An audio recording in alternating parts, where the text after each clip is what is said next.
In what ways does your media product use, develop or challenge forms and conventions of real media products? The genre that I have chosen to do for my coursework is horror, and the subgenre is supernatural horror.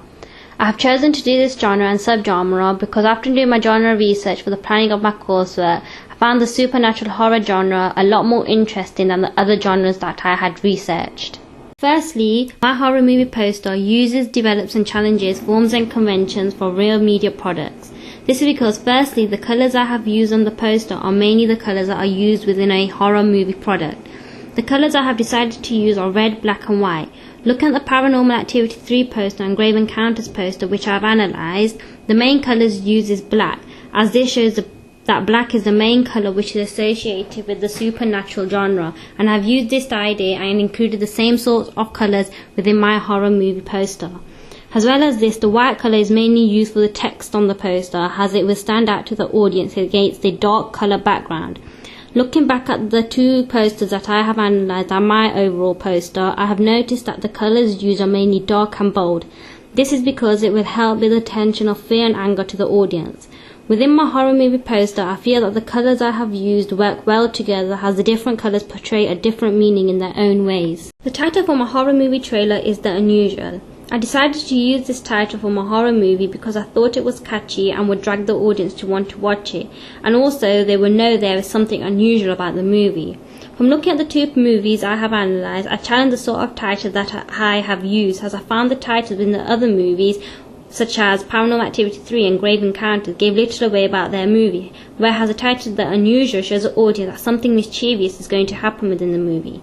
However, I have decided to develop this form and convention of the style of how the title on the poster is presented from the Paranormal Activity 3 poster. This is because the effect on the Paranormal Activity 3 poster shows a shadow. However, on my horror movie poster, I have made it similar in the way I have made the title look slightly blurry. As well as this, it allows the audience to know what the genre of the movie is.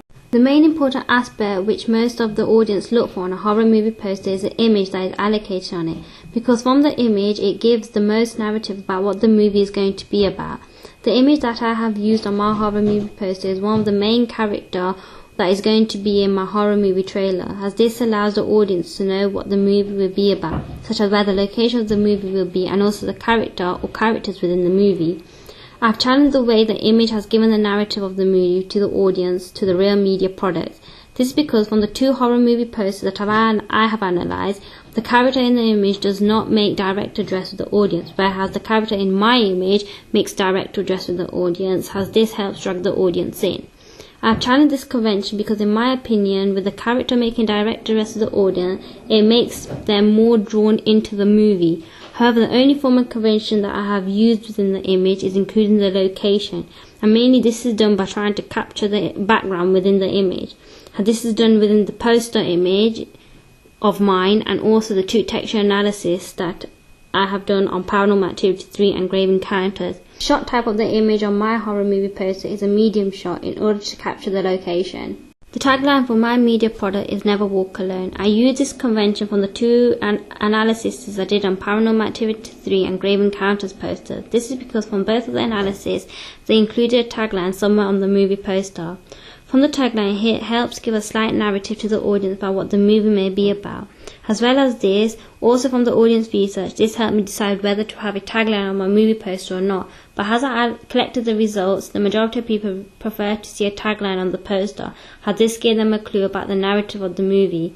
I also used the idea of where I was going to allocate the tagline from the two other horror movie posters I analysed, as they also allocated at the top of the poster above the title of the movie.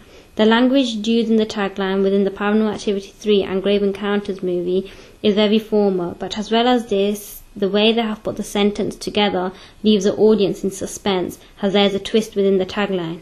With having a tagline, it helps give the audience a hint about what the movie is going to be about, and also helps it encourage the audience to want to watch the movie. I have developed the convention of the font type that I have used in my horror movie product, as it is similar to the two posters and two websites that I have analysed, but I have slightly changed it.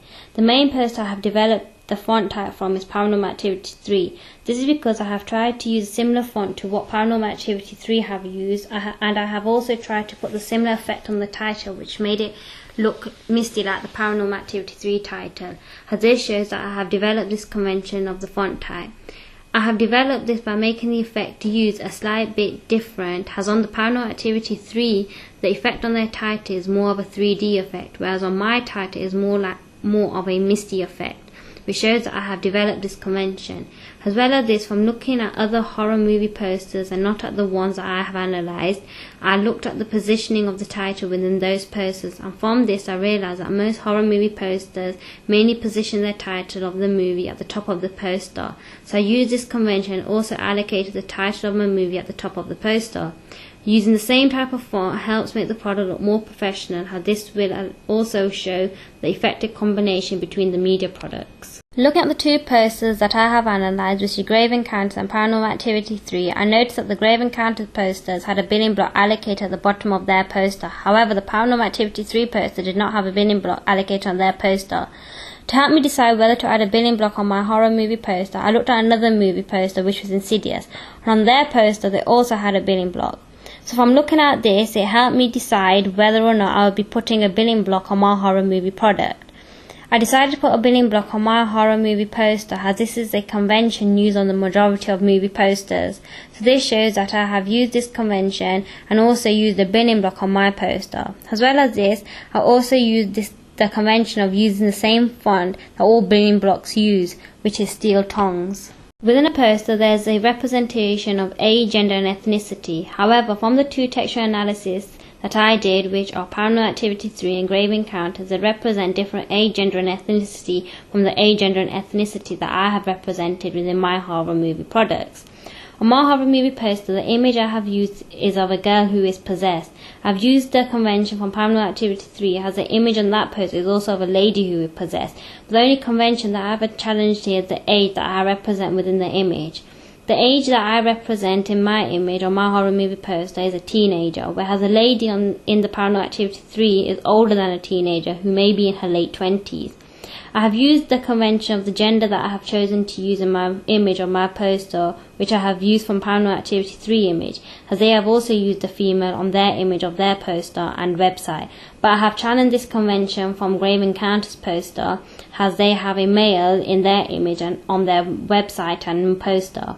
This shows that I have challenged the convention representing the age of the character in the image on my horror movie poster.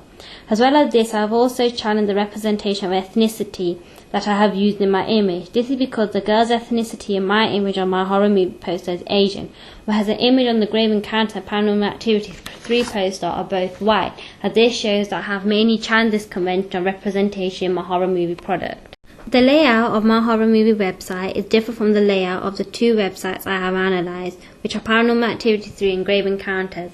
From looking at both websites, Grave Encounters and Paranormal Activity 3 have a similar layout for their websites. However, as I look at another horror movie website layout, which was Insidious, I found it also had a similar layout to both the Grave Encounters and Paranormal Activity 3. So looking back at my horror movie website layout, I challenged the usual convention of a horror movie website layout and made it different. Firstly, the convention that I have challenged within my horror movie website is the way I have positioned the image. This is because on the majority of websites that I have seen, the images used for the background of the whole website front page. However, on my website, I've allocated the image on half of the website front cover page.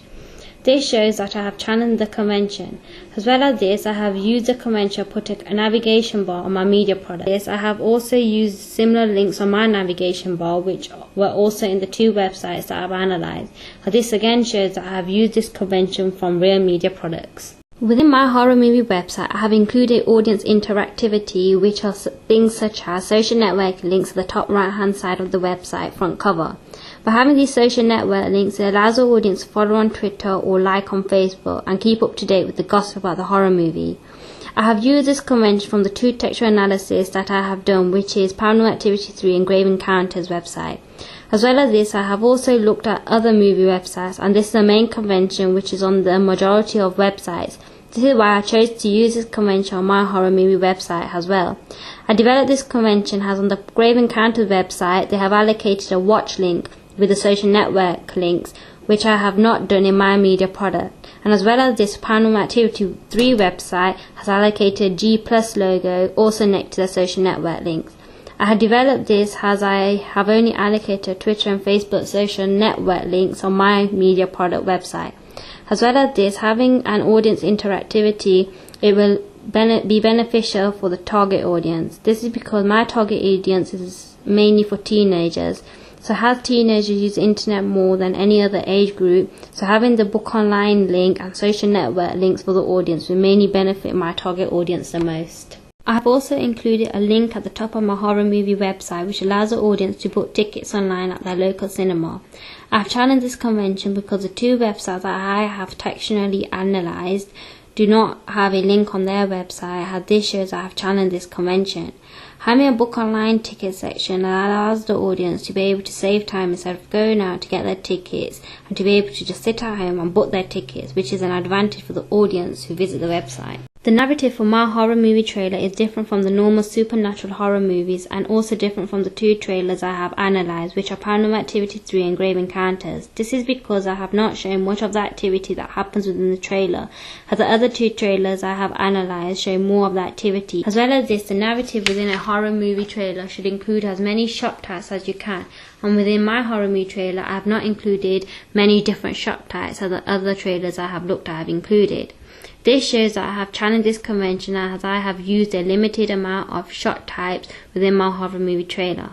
As well as this, I have used the basic shot types which are used in the majority of horror movie trailers, such as the close-up, which allows the audience to get the feeling of how the characters are feeling, the long shot which helps capture the location of where the shot is taken, and also the medium shot which allows the shot to capture some of the props that may be used in that specific shot.